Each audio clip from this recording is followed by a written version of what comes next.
Morning students, अपना देर कहीं चला था आनुवंशिकी। आज इस अध्याय में हम मेंडल के वंशागति के नियम देखते हैं। मेंडल के वंशागति के नियम, मेंडल के वंशागति के नियम। देखिए, मेंडल ने उदाहरण पर संकरण करवाया तथा उससे संबंधित कुछ नियम प्रतिपादित किए, जिन्हें मेंडल के वंशागति के नियम से जाना जाता है, जिनको मुख्य रूप से 3 भागों में विभाजित किया गया। पहला था प्रभाविता का नियम। 3 नियम कौन कौन से थे देख लीजिए। प्रभाविता का नियम, प्रभाविता का नियम। दूसरा था पृथक्करण का नियम, और इसका दूसरा नाम भी होता है, क्या नाम होता है दूसरा? युग्मों की शुद्धता का नियम, या दूसरा नाम दे दिया जाए कई बार तो युग्मकों की शुद्धता का नियम, शुद्धता का नियम। और लास्ट है तीसरा स्वतंत्र अपवहन नियम, स्वतंत्र अपवहन नियम, स्वतंत्र अपवहन नियम। तो ये 3 नियम मेंडल ने उदाहरण पर संकरण प्रभावकार प्रतिपादित किए, जिन्हें मेंडल के वंशागति के नियम से जाना जाता है। प्रभाविता का नियम, पृथक्करण का नियम और स्वतंत्र अपवहन का नियम।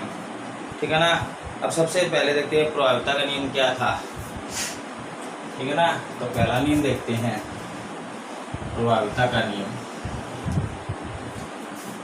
तो सबसे पहले ये पूछा जाता है कि प्रभाविता का नियम किस संकरण पर आधारित था। तो ध्यान रखना, एक संकर संकरण पर आधारित था।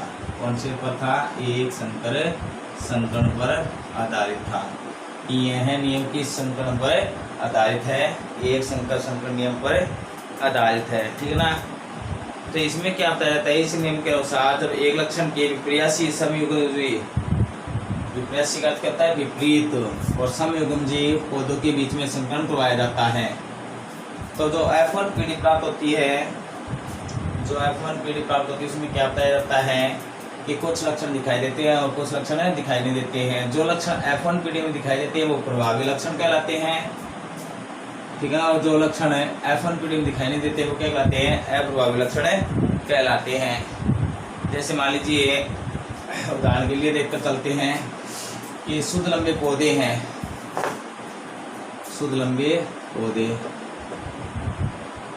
शुद्ध लंबे पौधे और शुद्ध बौने पौधे हैं।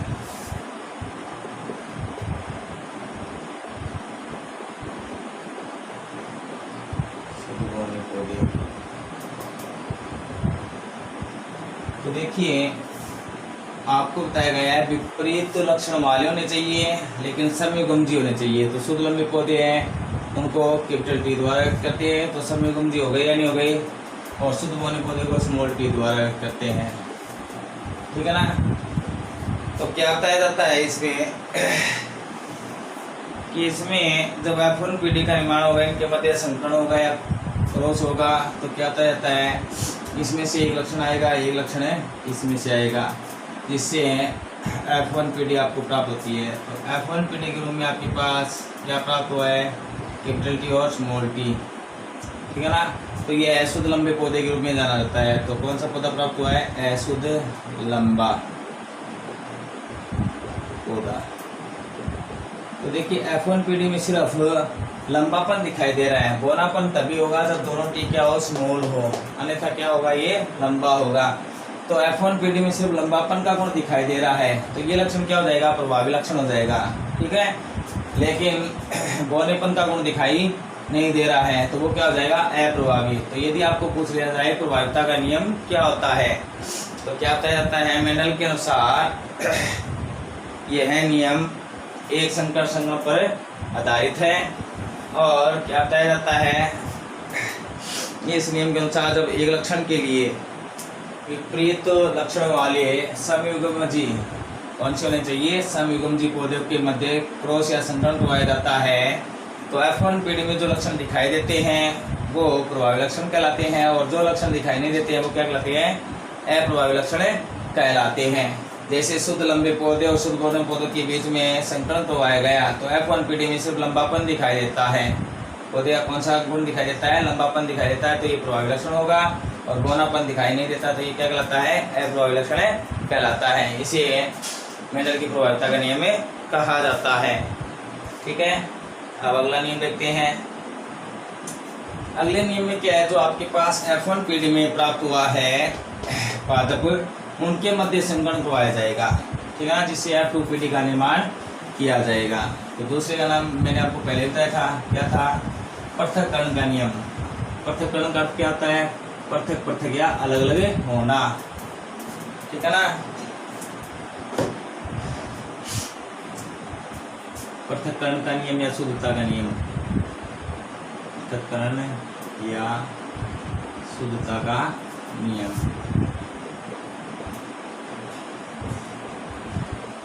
शुद्धता का नियम। तो देखिए पृथक्करण या शुद्धता का नियम क्या होता जाता है, यह भी क्या होता है, एक संकर संकरण पर आधारित होता है। यह नियम भी एक संकर संकरण पर आधारित होता है। इसमें क्या होता जाता है, F1 पीढ़ी में जो आपके पास पादप प्राप्त होते हैं उनमें दो युग्म विकल्प होते हैं, दो युग्म विकल्प होते हैं, एक तो लंबापन और एक गौनापन। वो क्या करते हैं, आपस में क्रिया करके पृथक पृथक हो जाते हैं, इसलिए इसे क्या कहा जाता है, पृथक्करण या शुद्धता का नियम कहा जाता है, ठीक है ना। तो क्या होता जाता है कि यह नियम मेंडल के अनुसार एक संकरण संकल्प पर आधारित है, और इसमें F1 पीढ़ी के जो पादप प्राप्त होते हैं उन दोनों युग्म, उनमें जो दोनों युग्म विकल्पी होते हैं वो एक दूसरे से पृथक पृथक या अलग अलग होकर अलग अलग युग्म के रूप में चले जाते हैं, इसलिए इसे पृथक्करण का नियम कहते हैं। तो आपको पता है इसमें जो आपके पास पादप प्राप्त हुए थे F1 पीढ़ी में, कैपिटल T और स्मॉल t, F1 पीढ़ी ही तो थी, इसमें आपके पास F1 पीढ़ी में ये पादप प्राप्त हुए थे ना, पीछे वाली क्रिया करके मैंने आपको दिखाई थी। तो F1 पीढ़ी में जो आपके पास प्राप्त हुए हैं उनके द्वारा F2 पीढ़ी प्राप्त करनी है। तो देखिए नॉर्मल सी चीज़ है, चेकर बोर्ड के द्वारा देखते हैं इसको। एक तो कैपिटल T है और एक स्मॉल t है, ये पादप प्राप्त हुआ है, इनके मध्य संकरण करवाते हैं, ठीक है ना, विषम युग्मजी है ये, ठीक है ना। अब देखिए इनका क्रॉस या संकरण करवाते हैं तो आपके पास लंबा पादप प्राप्त हुआ, इसका इसके साथ करवाते हैं तो भी लंबा पादप प्राप्त हुआ, इसके साथ इसका करवाते हैं तो भी लंबा पादप प्राप्त हुआ, इसका इसके साथ करवाते हैं तो बौना पादप प्राप्त होता है, ठीक है ना। तो ये जो आपके पास है ये पीढ़ी कौन सी कहलाती है, F2 पीढ़ी कहलाती है। पृथक्करण नियम या F2 पीढ़ी का क्या होता है, निर्माण होता है। तो यदि पृथक्करण नियम या शुद्धता नियम को समझा जाए तो क्या बताया जाता है कि यह नियम भी एक संकर संकरण पर आधारित होता है, ठीक है ना। इसमें क्या बताया जाता है कि F1 पीढ़ी से प्राप्त विषम युग्मी के मध्य क्या करवाया जाता है, संकरण करवाया जाता है, जिससे F2 पीढ़ी का निर्माण होता है। अब देखिए F2 पीढ़ी में लंबापन और गौनापन दोनों दिखाई दे रहा है, तो अलग अलग लक्षण चले गए नहीं चले गए, पृथक हो गए या नहीं हो गए। इस प्रकार विषम युग्म में जो आपके पास लक्षण होते हैं वो क्या हो जाते हैं, एक दूसरे से पृथक पृथक हो जाते हैं, इसलिए इसे क्या कहा जाता है, पृथक्करण या शुद्धता का नियम कहा जाता है। अब देखिए इसमें लंबे पादप प्राप्त कितने हुए, 1 2 और 3, और ये एक गौना, तो 3 तो लंबे पौधे प्राप्त होते हैं और एक गौना। तो ये हमें दिखाई देता है, देखने प्राप्त होता है भाई प्रतीति के अनुसार, तो इसे लक्षण प्रारूप कहा जाता है। तो इसका लक्षण प्रारूप कितना हुआ, 3:1। और इस चेक बोर्ड के आधार पर देखें तो इसमें पता चल रहा है कैपिटल T जहाँ पर होगा वो तो क्या होगा, लंबा होगा, और जहाँ पर दोनों स्मॉल t होंगे समयुग्मी के रूप में या विषम युग्मी के रूप में दोनों स्मॉल t होंगे आपके पास, वो बौना पौधा प्राप्त होता है। तो इसका ये लीजिए प्रारूप देखते हैं, तो देखिए शुद्धता और अशुद्धता का पता चलता है उसमें। तो एक तो शुद्ध लंबा हो गया, इसमें हो गया नहीं हो गया, एक शुद्ध लंबा, दो अशुद्ध लंबे, तो इसमें दोनों गुण है तो ये अशुद्ध हो गया, और एक शुद्ध बोना पौधा प्राप्त हुआ। तो चयन प्रारूप के द्वारा क्या पता चलता है कि शुद्धता और अशुद्धता का पता चलता है, जिसके कारण इसको चयन प्रारूप कितना प्राप्त हुआ, 1:2:1, एक शुद्ध लंबा, दो अशुद्ध लंबे और एक शुद्ध बोना पौधा प्राप्त होता है। इसे पृथक्करण या शुद्धता का नियम कहा जाता है। कोई दिक्कत नहीं है, बता सकते हो। इसी प्रकार देखिए अगला नियम, स्वतंत्र पूर्ण नियम। तो ये जो दो नियम थे, एक किस पर आधारित थे, एक संकर संबंध पर आधारित थे, ध्यान रखना। मेंडल के प्रभाविता का नियम और तो पृथक्करण का नियम था, एक संकर संगम पर आधारित था। अब अगला जो नियम है तीसरा, वो है स्वतंत्र अपूर्णन का नियम।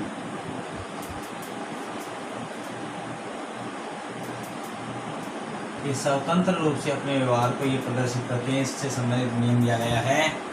तो मेंडल ने क्या बताया था कि यह जो नियम होता है, पहली मुख्य बात तो ये द्विव संकर संकरण पर आधारित होता है। किस पर आधारित होता है, द्विव संकर संकरण पर आधारित होता है, ठीक है ना। द्विव संकर संकरण पर क्या होता है, आधारित होता है, कोई दिक्कत नहीं है। अब देखिए द्विव संकर संकरण का अर्थ क्या हुआ कि इस नियम के लिए जो पौधों के बीच में संकरण करवाया जाता है, वो उसमें कम से कम दो लक्षणों की आवश्यकता होती है। कितने लक्षणों की आवश्यकता होती है, दो लक्षणों की आवश्यकता होती है। तो क्या बताया जाता है कि यह नियम द्विव संकरण पर आधारित होता है। इस नियम के अनुसार यदि दो या दो से अधिक विपरीत लक्षण युक्त पादपों के मध्य संकरण करवाया जाता है, दो विपरीत आपके पास लक्षणों के मध्य या पादों के मध्य संकरण करवाया जाता है, तो एक लक्षण की वंशागति का दूसरे लक्षण की वंशागति पर कोई प्रभाव नहीं पड़ता है। अर्थात इनके जो युग्म विकल्पी होते हैं एक दूसरे प्रभाव के साथ साथ स्वतंत्र रूप से आगे क्या करते हैं, अपने व्यवहार को प्रदर्शित करते हैं, इसलिए इसे स्वतंत्र पूर्ण नियम कहा जाता है। तो थ्योरी के रूप में वापिस सुन लीजिए कि ये जो नियम होता है मेंडल का स्वतंत्र पूर्ण नियम, ये द्विव संकर संकरण पर आधारित होता है। इस नियम में क्या बताया जाता है कि इस नियम के अनुसार जब दो या दो से अधिक विपरीत लक्षण युक्त पादपों के मध्य संकरण करवाया जाता है, विपरीत पादपों के मध्य संकरण करवाया जाता है, तो एक लक्षण की वंशागति पर दूसरे पादप के लक्षण की वंशागति पर कोई प्रभाव नहीं पड़ता है, तथा इसके साथ ही साथ इसमें जो युग्म विकल्पी होते हैं वो अपने प्रभाव को स्वतंत्र रूप से दर्शा सकते हैं या व्यक्त कर सकते हैं, इसलिए स्वतंत्र पूर्ण नियम कहा जाता है। अब देखिए इसको समझाने के लिए क्या बताया गया है, दो लक्षण लिए गए हैं। एक तो पादप का रंग लिया गया है, क्या लिया गया है, रंग, और एक उनकी आकृति। तो दो लक्षण हो गए, नहीं हो गए, एक तो रंग लिया गया है, ठीक है ना, और एक उनकी आकृति बीज से संबंधित है कि एक मान लीजिए बीज है वो गोलाकार है और पीला बीज है। तो पीला गोलाकार जो बीज होगा उसको किस प्रकार दर्शाया गया है वो देखिए, capital Y, capital R, capital R. तो कैपिटल वाई है वो पीले रंग को दर्शाता है, कैपिटल आर है बीज की आकृति को दर्शाता है कि गोलाकार है। इसी प्रकार हरे झुर्रीदार बीज, हरे झुर्रीदार बीज, तो इसमें क्या बताया गया है, हरे रंग को स्मॉल वाई द्वारा व्यक्त किया गया है और झुर्रीदार आकृति को स्मॉल आर द्वारा व्यक्त किया गया है, ठीक है ना। तो इनके मध्य जब पीले गोलाकार और हरे झुर्रीदार बीजों के बीच जब संकरण करवाया जाता है तो F1 पीढ़ी में जो पादप प्राप्त होंगे वो कैसे प्राप्त होंगे, इनके मध्य क्या करवाएंगे, संकरण करवाएंगे। तो ये तो है जनक पीढ़ी, ठीक है ना। तो इससे F1 पीढ़ी का निर्माण होगा, तो ये इस प्रकार होगा देखिए, और इससे स्मॉल वाई स्मॉल आर, ठीक है ना। तो इस प्रकार F1 पीढ़ी का क्या हो गया, निर्माण हो गया, क्या हो गया, F1 पीढ़ी का निर्माण हो गया। अब देखिए F1 पीढ़ी के जो आपके पास प्राप्त हो इनके मध्य क्या करवाया जाएगा, संकरण करवाया जाएगा। क्या करवाया जाएगा, संकरण। तो आपके पास इनसे जो पादप प्राप्त होंगे वो क्या प्राप्त होंगे, इसके आधार पर देखते हैं। यदि पहले तो रंग होना चाहिए इनके अनुसार, तो capital Y capital R small R. तो इस प्रकार ये समीकरण को आने के बाद में ये आपके पास पद प्राप्त होता है जो पीला और गोलाकार होगा लेकिन विषम युग्मजी होगा। ये समयुग्मजी था, ये विषम युग्मजी प्राप्त हुआ है। तो विषम युग्मजी पीला गोलाकार बीज F1 पीढ़ी में प्राप्त हुआ।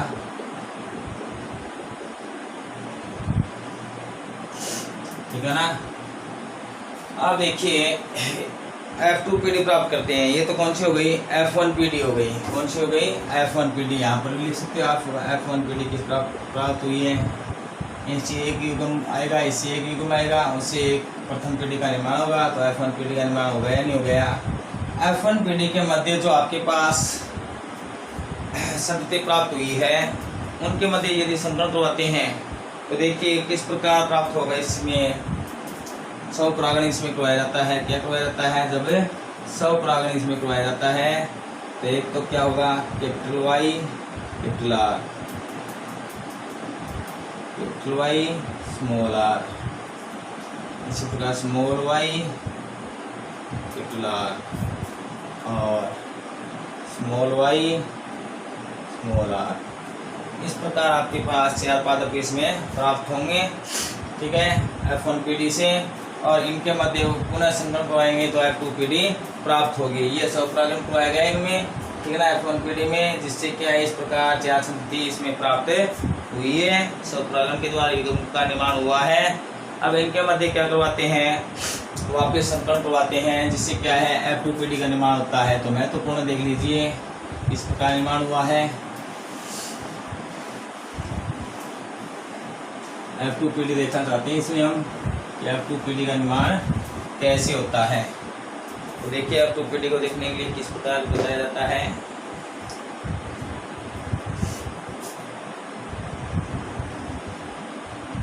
कैपिटल वाई कैपिटल आर, एक युग्मक ये था, कैपिटल वाई स्मॉल आर, एक युग्मक ये था आपके पास।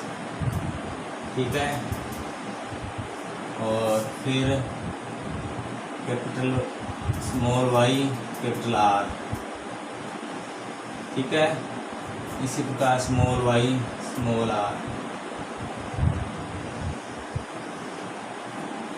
ठीक है, अब इनके मध्य संकरण करवाएंगे, इनके पौधों के मध्य स्वपरागण से जो प्राप्त हुए हैं। कैपिटल वाई स्मॉल आर मतलब पीला है लेकिन धुरीदार बीज है। इसी प्रकार हरा रंग का गोलाकार बीज है। इसी प्रकार झुर्रीदार और हरे रंग का बीज है। ठीक है ना, इनके मध्य संकरण करवाते हैं। तो देखिए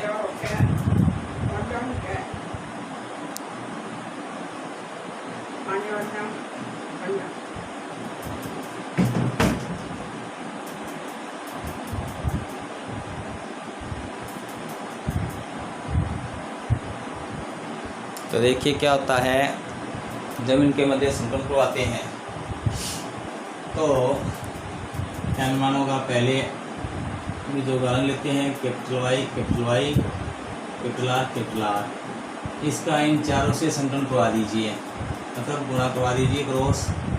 कैपिटल वाई तो यहाँ पर कैपिटल आर है, यहाँ पर स्मॉल आर है, तो पहले कैपिटल आर लिखो फिर स्मॉल आर लिखो। ठीक है ना, फिर इसके बाद में देखते हैं कि इसको इससे करवाते हैं। तो कैपिटल वाई है यहाँ पर स्मॉल वाई, यहाँ पर दोनों आर कैसे देखो, कैपिटल तो कैपिटल आर दोनों लिख दो। इसी प्रकार इसका इससे करवाते हैं तो कैपिटल वाई और स्मॉल वाई, कैपिटल आर और स्मॉल आर।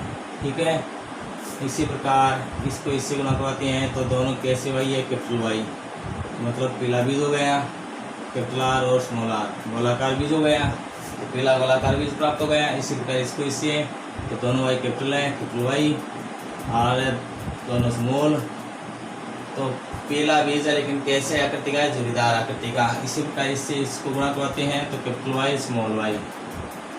ठीक है, ये कैपिटल आर और ये स्मॉल आर है, तो कैपिटल आर पहले लिखो फिर स्मॉल आर लिखो, तो पीले रंग का गोलाकार बीज है। ठीक है ना, इसी प्रकार इसको इससे गुणा करवाते हैं तो कैपिटल वाई स्मॉल वाई और स्मॉल आर। पीले रंग का बीज है लेकिन कैसी आकृति का है, झुर्रीदार, क्योंकि कैपिटल नहीं है। इसी प्रकार इससे गुणा करवाते हैं तो यहाँ पर कैपिटल वाई, यहाँ पर स्मॉल वाई, तो capital Y small Y, capital R capital R. तो पीला बीज है कैसी आकृति का है, गोलाकार आकृति का है। इसी प्रकार इसको इससे गुणा करवाते हैं क्रॉस, तो Y small Y, capital R और स्मॉल आर, पीले रंग का गोलाकार बीज। क्यों, एक बार कैपिटल वाई आ भी है इसमें और कैपिटल आर भी है, ठीक है ना। इसी प्रकार इसको इससे तो स्मॉल वाई, दोनों स्मॉल वाई है तो इसका अर्थ है हरे रंग का बीज आ गया ये कैपिटल आर और ये भी कैपिटल आर, तो हरे रंग का गोलाकार बीज। इस प्रकार इसको इससे तो स्मॉल वाई है दोनों, तो हरे रंग का, ये कैपिटल आर और ये स्मॉल आर है तो हरे रंग का गोलाकार बीज। इसी प्रकार इसको इससे गुणा करवाते हैं तो चेकर बोर्ड में क्या बनेगा, देखिए क्रॉस करवाते हैं तो यहाँ पर स्मॉल वाई, यहाँ पर कैपिटल वाई, तो capital Y small Y, capital R small R, तो पीले रंग का गोलाकार बीज। इसको इससे गुणा करवाते हैं तो कैपिटल वाई स्मॉल वाई, दोनों आर स्मॉल है तो पीले रंग का झुर्रीदार बीज। इसी प्रकार इससे इसको तो दोनों स्मॉल वाई, इसका अर्थ है हरा रंग, यहाँ पर स्मॉल आर, यहाँ पर कैपिटल आर, तो कैपिटल आर आ गया, इसका अर्थ है गोलाकार, तो हरे रंग का गोलाकार बीज। इसी प्रकार इसको इससे गुणा करवाते हैं, क्रॉस करवाते हैं तो हरे रंग का झुर्रीदार बीज। तो इस प्रकार ये जो आपके पास पीढ़ी प्राप्त हुई है ये F2 पीढ़ी कहलाती है। इसकी स्वतंत्र अपवर्ग नियम से प्राप्त जो पीढ़ी हुई है तो इसकी क्या कहलाती है, F2 पीढ़ी कहलाती है। अब देखिए इसमें कुल पद प्राप्त हुए 16, कितने प्राप्त हुए 16 गिन लेना, 1 2 3 4 8 12 और 16, ठीक है ना। तो इनका जो लक्षण प्रारूप होगा, क्या होगा, लक्षण प्रारूप। तो लक्षण प्रारूप जो होगा वो होगा 9:3:3:3:1। ये दो लक्षणों के मध्य संबंध आया है, तो इसमें जो लक्षण प्रारूप हुआ है वो कितना प्राप्त हुआ है, 9:3:3:1, ठीक है। इसी प्रकार यदि इसमें देखते हैं जीन प्रारूप, तो देखिए जीन प्रारूप में क्या प्राप्त होगा, ऐसे याद रख लेना, याद नहीं होता तो 122 412 412 121, तो अनुपात का चिन्ह लगा दो बस, जोड़ दो, कितने पद हो गए, 1 2 3 3 2 5 5 या 9 9 1 10 10 2 12 12 1 13 13 2 15 1 16 है। तो ये जीन प्रारूप हुआ 122 412 121, ठीक है ना। तो इस प्रकार आप इसे संबंधित देख सकते हो। अब देखिए अपना नेक्स्ट जो टॉपिक है वो है मेंडल की वंशागति का जो नियम प्राप्त हुआ उसका महत्व क्या है। लास्ट जो टॉपिक इस अध्याय का, तो इसका महत्व क्या बताया जाता है कि इसके द्वारा एक तो क्या है, तो आनुवंशिक लक्षणों का अध्ययन किया जा सकता है। किसका अध्ययन किया जा सकता है, आनुवंशिक लक्षणों का, ठीक है। और इसके नियम के द्वारा क्या है, अनैच्छिक जो गुण होते हैं पादप में उनको हटाया जा सकता है। अच्छी किस्म के पादप तैयार किए जा सकते हैं कम इस समय में, ठीक है ना। कम इस समय में अधिक मात्रा में पौधे तैयार किए जा सकते हैं। तो इस प्रकार इनकी वंशागति का जो नियमों का जो महत्व है बहुत ही महत्वपूर्ण है, ठीक है ना। तो क्या क्या बताया गया है तो वापस देख लीजिए कि इसमें जो महत्वपूर्ण नियम बताए गए हैं इसके लिए कि वंशागति के नियमों का महत्व क्या है। एक तो घातक जीन है, उनकी उपस्थिति का पता लगाया जा सकता है, ठीक है। एक जीन की कल्पना की पुष्टि होती है और पृथक नियम के अनुसार एक जीन के 2 विकल्प होती हैं जो 2 लक्षणों क्या करते हैं, नियंत्रित करते हैं और अच्छी संतान प्राप्त की जा सकती है या अच्छी किस्म के पौधे तैयार किए जा सकते हैं और इसी प्रकार हानिकारक गुणों को हटाया जा सकता है। तो इस प्रकार ये वंशागति संबंध जो आनुवंशिक महत्व थे उनको आप समझ सकते हो, ठीक है। आज के लिए इतना काफ़ी है। Okay, good bye.